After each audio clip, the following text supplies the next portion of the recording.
प्रिय मित्रों, नमस्कार। आज आपको जनतंत्र दिवस की बहुत बहुत बधाई, गणतंत्र दिवस की बहुत बहुत बधाई। आज हम लोगों का देश 73वां गणतंत्र दिवस मना रहा है।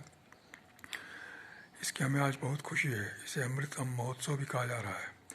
ये चूँकि 73वां गणतंत्र दिवस है, इसलिए इसका मतलब ये हुआ कि हमने 73 साल रिपब्लिक के रूप में मनाया है और हमारा देश गणतंत्र 73 साल से हुआ है।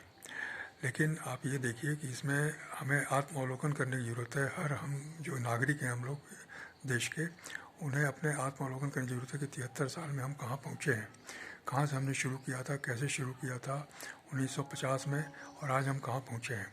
इसका एक बहुत ही स्पष्ट आत्मावलोकन, आत्म मूल्यांकन करने की ज़रूरत है।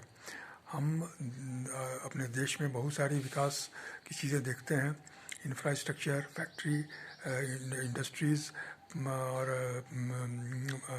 ये मतलब प्रतिरक्षा और खाद्यान्न, फूड ग्रेन्स, और हर क्षेत्र में हम प्रगति देख रहे हैं। लेकिन एक क्षेत्र में हमको प्रगति अवश्य देखनी है, वो अपने आत्म विकास के रूप में के बारे में, अपने व्यक्तित्व विकास के बारे में हमें बहुत गंभीरता से सोचना है कि हमने बहुत विकास किया है। हम चांद तक पहुंचने की हमने कोशिश की है, लेकिन हम अपने व्यक्तित्व विकास को कितना महत्व दे रहे हैं, अपनी सोच पर कितना ध्यान देते हैं। हमारी सोच मतलब जो बेसिक है, जो हमारे अपनी जिम्मेदारियां, अपने परिवार की जिम्मेदारियां, अपने समाज की जिम्मेदारियां और अपने देश की जिम्मेदारियों के प्रति सजग करती हैं, जो जागरूक करती हैं।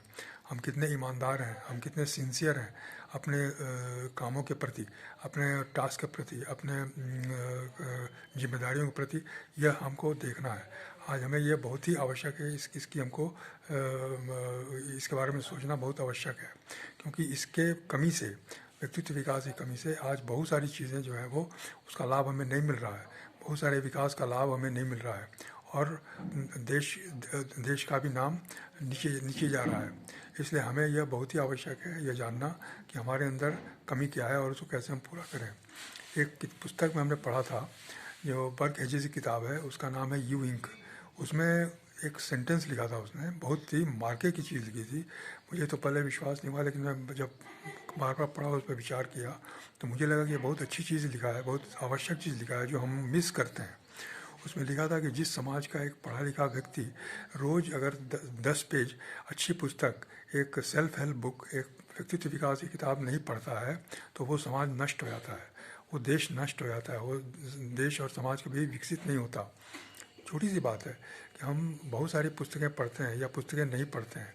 हमारे अंदर पुस्तक पढ़ने की इच्छा नहीं है, हमारे अंदर सिर्फ काम करने की इच्छा है, सीखने की इच्छा, नई जानकारियाँ लेने की इच्छा, ये हमारे अंदर बहुत कम होती है। सिर्फ काम करने में विश्वास करते हैं, सारा समय हम काम करने में लगा देते हैं, लेकिन काम किस तरह से किया जाए और हमारा दिमाग किस तरह से नई चीज़ों की तरफ जाए, यह कभी नहीं सोचते। लेकिन आज अगर हम ये इस छोटी सी चीज़ अगर ये अपने रूटीन में डाल लें कि हम रोज़ 10 पेज अच्छी किताबें पढ़ेंगे, अच्छे लोगों के संसर्ग में रहेंगे, अच्छे विचारों के संपर्क में रहेंगे, तो हमारा मानसिक विकास बहुत तेज़ी के साथ होगा।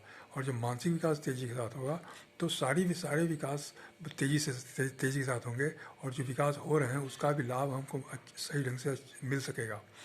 तो ये छोटी चीज़ें कि पुस्तक पढ़ना, अच्छी पुस्तकों का अध्ययन करना, उसके लिए हम आदत डालें, हमें अपनी आदत में उसको शामिल करें। इसके लिए हमारे कुछ पैसे लग सकते हैं और कुछ समय लग सकता है, लेकिन इसे हम आवश्यक समझ के इसको अवश्य अपनाएं, अपने बच्चों में इसकी आदत डालें, ताकि बचपन से वो लोग इस अच्छी आदत को पढ़ने में और समझने में लगाएं, अपने सोचने में लगाएं। जब हम पढ़ते हैं तो हम सोचने पर बाध्य हो जाते हैं, हमारा दिमाग ज़्यादा सक्रियता के साथ काम करता है। अगर पॉजिटिव चीज़ हम पढ़ते हैं तो पॉजिटिव चीज़ की तरफ हमारा दिमाग जाता है, हमारा दिमाग पॉजिटिवली कंडीशनड हो जाता है। तो सुबह से लेकर रात तक जो भी हम काम करते हैं उसमें पॉजिटिविटी रहती है, उसमें हमेशा हम अच्छी चीज़ें देखते हैं, अच्छे पक्ष देखते हैं, सकारात्मक पक्ष देखते हैं, हमें प्रसन्नता रहती है, खुशी रहती है, हमारे मन में हमेशा निश्चय भाव रहते हैं। एक अपने टारगेट को सेट करने के लिए और टारगेट को पाने का एक जुनून रहता है। ये सब अपने आप आ जाता है। और ये एक व्यक्तित्व, दूसरों को हम मदद करने का, दूसरों को समर्थन देने का, दूसरों के बारे में अच्छा सोचने का, ये विचार भी हमारे अंदर आता है। तो जो भी हम काम करते हैं, चाहे अपना छोटा छोटा काम करें, अपने नौकरी में रहें, अपने व्यवसाय में रहें, या जो भी हम काम कर रहे हैं, उसमें हम इस मानसिकता के साथ काम करते हैं कि हम देश के लिए काम कर रहे हैं, हम समाज के लिए काम कर रहे हैं। ये सोचना बहुत आवश्यक है। हम अपने लिए काम कर रहे हैं, हमारे फ़ायदे का काम है, लेकिन अंततः वो समाज और देश को मदद करता है, समाज और देश को आगे बढ़ाने में मदद करता है। ये छोटी छोटी चीज़ें जो हैं वो बिल्डिंग ब्लॉक की तरह हैं। जैसे मकान का एक ईंटा बहुत महत्वपूर्ण होता है, मकान की नींव बहुत मजबूत होनी चाहिए, ये बहुत आवश्यक है। उसी तरह से किसी भी समाज और देश का की नींव और उसके बिल्डिंग ब्लॉक को मजबूत होना बहुत ही आवश्यक है। तो देश का बिल्डिंग ब्लॉक कौन है? हम इंसान हैं, हम नागरिक हैं। और नींव क्या है? हमारी सोच, हमारी मानसिकता, हमारा एटीट्यूड, ये नींव है। तो ये नींव हमारी मजबूत होगी तो हम मजबूत होंगे और समाज और देश मजबूत होगा। यह मानना, यह समझना बहुत ही ज़रूरी है और हर इंसान को अपने दिमाग में इस बात को बैठाना है, इस बात को समझना है, इस पर दृढ़ता से काम करना है। और जितने भी हमारे अधिकारी वर्ग हैं या राजनीतिक जो हस्तियां हैं, उनको भी इस बात को समझना है, उसको महत्व देना है। एक जगह और हमने पढ़ा था कि leaders are the readers and readers are the leaders. जो पाठक होते हैं वही नेतृत्व करते हैं और जो नेतृत्व करते हैं वो पाठक होते हैं। नेतृत्व करने की क्षमता पढ़ने से आती है और पढ़ने से नेतृत्व करने की क्षमता आती है। दोनों एक दूसरे के ऊपर आश्रित हैं।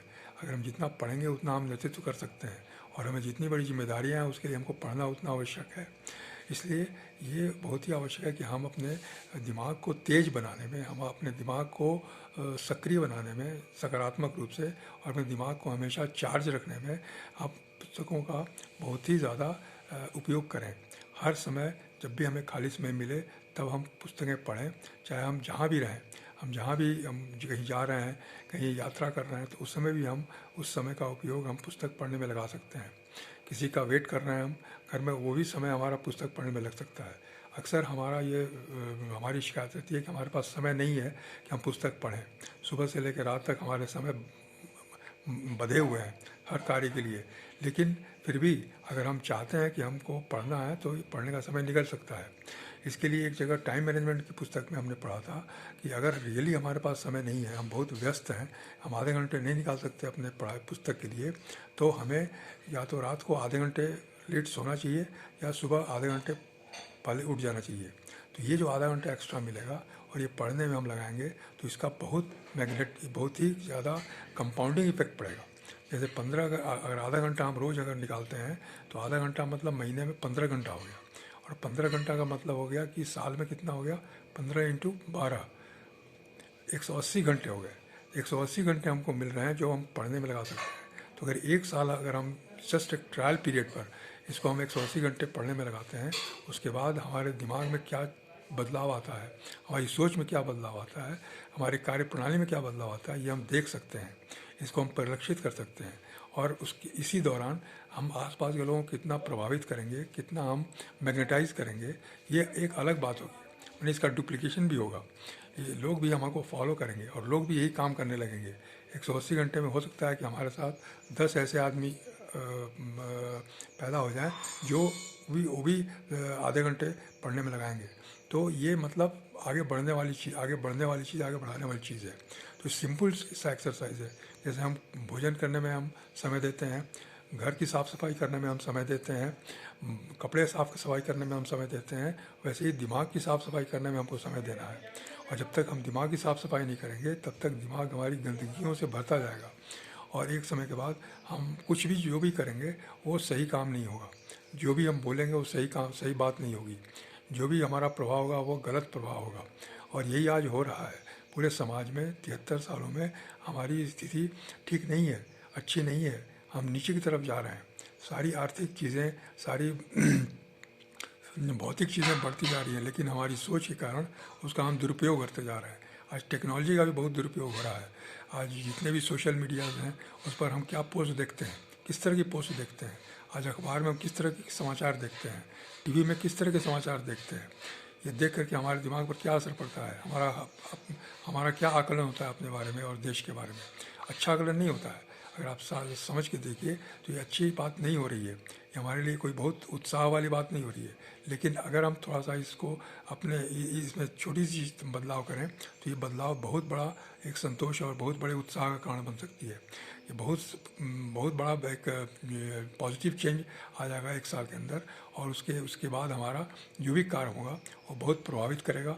हम अपने आप को प्राउड फील करेंगे अपने विकास को, प्रगति को सही बनाने में और उसका उपयोग करने में। यह बहुत ही आवश्यक है और इस पर हमको अवश्य ध्यान देना है। ये हो सकता है कि आपको ये छोटी बात लग रही हो, मामूली बात लग रही हो या अनावश्यक बात लग रही हो, लेकिन आप इसको करके देखिए। मेरा आग्रह है कि मैं करके देखिए, क्योंकि मेरे साथ भी ऐसे ही समस्या थी। मैं भी पढ़ने में इंटरेस्टेड नहीं था, मैं बहुत कम पढ़ता था, लेकिन जब से पढ़ने लगा, जबकि मजबूरी में हमको कुछ ऐसी परिस्थितियाँ आई कि हम मुझे पढ़ने की आवश्यकता हुई और मैं पढ़ने पर मजबूर हुआ, तो पढ़ने लगा। तो आज मुझे ऐसा लगता है कि पढ़ने के बिना कोई भी उपाय नहीं है हमारे पास, सिवा सिर्फ एक बहुत बड़ी दवा है। ये शारीरिक स्वास्थ्य के लिए भी बहुत अच्छा है, मानसिक स्वास्थ्य के लिए बहुत अच्छा है, और आर्थिक रूप से भी बहुत ही मदद करेगा, आर्थिक विकास के लिए भी। क्योंकि जब हमारा दिमाग ठीक होगा तो जो भी हम काम करेंगे उसका अच्छा परिणाम निकलेगा और उसके एवज में हमें पैसे भी अच्छे मिलेंगे। इस तरह से ये बहुत ही आवश्यक है। मानसिक विकास, सोच का विकास और एटीट्यूडनल ग्रोथ, पर्सनल ग्रोथ, ये बहुत ही आवश्यक है और इसे पाठ्यक्रम में डालने की ज़रूरत है। बच्चों को पाठ्यक्रम में इस तरह की पुस्तकें देनी चाहिए। स्कूल में, कॉलेजेस में हर जो प्रिंसिपल्स हैं, डायरेक्टर्स हैं, उनको ये अवश्य इन पुस्तकों को पाठ्यक्रम में डालना चाहिए और इस पर चर्चा करनी चाहिए स्टूडेंट से, विद्यार्थियों से, शिक्षकों में आपसी बातचीत होनी चाहिए। इसके बारे में विचार विमर्श होना चाहिए, इसके बारे में हर टॉपिक्स के बारे में डिस्कशंस हो, ताकि दिमाग में इसका महत्व बढ़े। इसके बिना ये काम नहीं चलेगा। ये व्यक्ति निर्माण के बारे में ये बहुत आवश्यक ये कदम है और ये उसी से समाज और देश का भला होगा और हम विश्व में नाम कमा सकेंगे। दूसरे देशों की हम अगर तुलना करें, दूसरे देशों का उदाहरण देखें तो जर्मनी और जापान में ऐसा बोलते हैं कि वहाँ पर बिल्कुल लोगों की सोच अलग होता है। लोगों की सोच जो है वो देश प्रेम से भरी हुई है। वो देश प्रेम को सबसे बड़ा नंबर 1 प्राथमिकता देते हैं, सबसे बड़ी प्राथमिकता देते हैं। वो जो भी काम करते हैं उसमें वो देश का इंटरेस्ट देख कर करते हैं। जो भी सामान बनाते हैं उसमें देश का इंटरेस्ट देख के, देश के प्रेस्टीज को देखते हुए वो सामान बनाते हैं, ताकि उनके देश को कहीं पर कोई नाम ना हो, बदनामी ना हो। उनका एक छोटा सा एक देशभक्ति का उदाहरण मैं देना चाहूँगा, जो हमने एक व्हाट्सएप की कहानी में पढ़ा है कि एक भारतीय व्यक्ति जापान गया था और वो जापान के रेल में घूम रहा था, ट्रैवल कर रहा था। तो वहाँ उसने देखा कि सामने बर्थ पर एक बूढ़ा जापानी व्यक्ति जो है वो अपने सीट के फटे हुए कवर को सिल रहा है। रेलवे के सीट के फटे हुए कवर को सिल रहा है सुई धागे से। तो उसे देख के बड़ा आश्चर्य हुआ और उसे ऐसा लगा कि ये शायद रेलवे का मेंटेनेंस डिपार्टमेंट का आदमी होगा जो ये रिपेयर वर्क कर रहा है। तो उसने उत्सुकतावश उससे पूछा कि आप रेलवे के मेंटेनेंस डिपार्टमेंट से हैं क्या? तो वो जो बूढ़ा व्यक्ति था जापानी, उसने देखा और कहा कि नहीं, मैं मेंटेनेंस से नहीं हूँ, मैं एक शिक्षक हूँ, मैं एक स्कूल में पढ़ाता हूँ। तो फिर ये भारतीय बोला कि फिर आप रेलवे के इस फटे हुए कवर को क्यों सिल रहे हैं, रेलवे के बर्थ को, इस अपने कोच के बर्थ के कोच को सॉरी बर्थ के फटे हुए कवर को क्यों सिल रहे हैं? ये तो रेलवे को करना चाहिए। तो उन्होंने कहा कि मैं इस कोच में हमेशा सुबह से शाम आता जाता हूँ, इसमें कम्यूट करता हूँ। तो आज सुबह हमने देखा कि ये जो हमारा बर्थ का कवर है वो फटा हुआ है, तो मुझे बड़ी शर्म महसूस हुई। और क्योंकि इसमें बहुत सारे लोग चलते हैं, बहुत सारे विदेशी भी चलते हैं, तो मुझे लगा कि ये कोई विदेशी देखेगा तो क्या हमारे बारे में, हमारे देश के बारे में सोचेगा कि हमारा देश किस तरह का है, हमारे लोग, देश के लोग किस तरह के हैं कि ये फटे हुए सीट कवर को रिपेयर क्यों नहीं कर रहा है। इसलिए हमने दिन में सुई धागा खरीदा एक दुकान से और आज शाम को मैं वापस जा रहा हूँ घर, तो इसको सिलते हुए जा रहा हूँ मैं। तो ये हमारा कर्तव्य है कि मैं इसके कवर को सिलूँ, ताकि आप जैसे विदेशी हमारे बारे में अच्छा विचार रख सके, कोई गलत विचार न रख सके। यह सुनकर भारतीय चौंक गया कि अरे इस साधारण व्यक्ति को इतनी सोच है, इतनी इसकी समझ है कि ये रेलवे के कोच में बर्थ पर लगे हुए कवर के को अपने से सिल रहा है, उसने कंप्लेन नहीं किया रेलवे में, किसी को बताया नहीं, बल्कि खुद ही वो सिल रहा है। इस देख कर के उसे बहुत ही आश्चर्य हुआ और उसके बारे में उसकी सोच बदल गई कि जापान इसीलिए इतना महान है, इसीलिए यहाँ पर इतना ज़्यादा विकास है कि यहाँ के लोग इस तरह की बातें सोच सीखते हैं। फिर उसने देखा कि स्कूलों में जो टीचर्स होते हैं वो पढ़ाते नहीं, बल्कि वो भी साथ साथ बच्चों के पढ़ते हैं। वो बच्चों से काम नहीं कराते, बल्कि साथ साथ बच्चों के साथ काम करते हैं, साफ़ सफाई का काम, कुछ बनाने का काम, जो भी वो करना चाहते हैं स्टूडेंट से, वो खुद उनके साथ करते हैं। जर्मनी में बोलते हैं कि वहाँ भी इसी तरह की बात है। वहाँ जो टीचर बनते हैं वो बहुत ही मतलब अधिक पैसे वाले लोग, अधिक वेतन वाले लोग बनते हैं, काफ़ी हाईएस्ट सैलरी उनकी होती है। लेकिन जो टीचर बनते हैं उनका चुनाव जो होता है बहुत कठिन होता है। हर किसी को शिक्षक बनने का उसे वहाँ मौका नहीं मिलता। बहुत ही टेस्ट के बाद, बहुत ही योग्यता के बाद, बहुत ही परीक्षाओं के बाद, बहुत ही कंपटीशन क्वालिफाई करने के बाद जर्मनी में शिक्षक का पद मिलता है और वो शिक्षक बच्चों को पढ़ाता है। इसलिए शिक्षक का पद बहुत ही महत्वपूर्ण है। Teachers are the makers of the society, ऐसा APJ अब्दुल कलाम ने भी कहा था। लेकिन हमारे यहाँ दुख की बात यह है कि ऐसा कोई प्रावधान नहीं है कि हम किसी शिक्षक बनाएं, किसी शिक्षक के लिए हम चुनें। हमारे यहाँ जो भी आता है क्वालिफिकेशन के आधार पर शिक्षक बन जाता है, भले ही उसका एप्टीट्यूड कुछ और हो, उसका विचार अलग हो, वो पढ़ने पढ़ाने में ज़्यादा इंटरेस्टेड ना हो, लेकिन फिर भी उसको शिक्षक बना दिया जाता है। लेकिन जर्मनी में ऐसा नहीं है। जर्मनी में उन्हीं लोगों को शिक्षक बनाया जाता है जिनकी पूरी तरह से परख की जाती है, उनके विचारों को जाना जाता है कि वो पढ़ने पढ़ाने में कितना इंटरेस्टेड हैं और कितनी जिम्मेदारी से बच्चों को पढ़ा सकते हैं, वो क्या सोच के बच्चों को पढ़ाते हैं। ये देखने के बाद ही उन्हें शिक्षक की जिम्मेदारी दी जाती है, पढ़ाने की जिम्मेदारी दी जाती है। ये वैसे ही है जैसे किसी डॉक्टर को ऑपरेशन करने की जिम्मेदारी दी जाती है कि हर डॉक्टर ऑपरेशन नहीं कर सकता। जो सर्जरी में विशेषज्ञ होता है उसी को सर्जरी करने की, ऑपरेशन करने की इजाज़त मिलती है। उसी तरह से बच्चों को पढ़ाने के लिए भी उन्हीं लोगों को जिम्मेदारी मिलनी चाहिए जो उसके योग्य हों, जो सुयोग्य हों, जो विचारों से इसके लिए तैयार हों, उनका व्यक्तित्व अनुकरणीय हो, बच्चे उनसे सीखें, बच्चे उनके बातों से, उनके कार्यों से प्रभावित हों। उन्हीं लोगों की बातें बच्चे मानेंगे।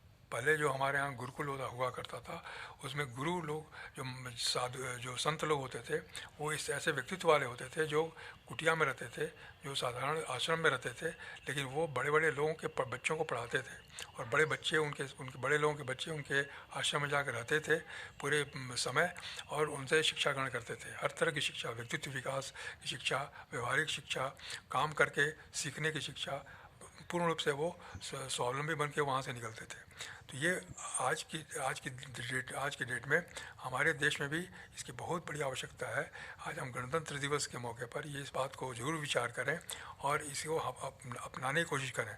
हमको सरकार पर निर्भर नहीं होना है कि सरकार ने ऐसा नहीं किया, वैसा नहीं किया, सरकार को ऐसा करना चाहिए, वैसा करना चाहिए।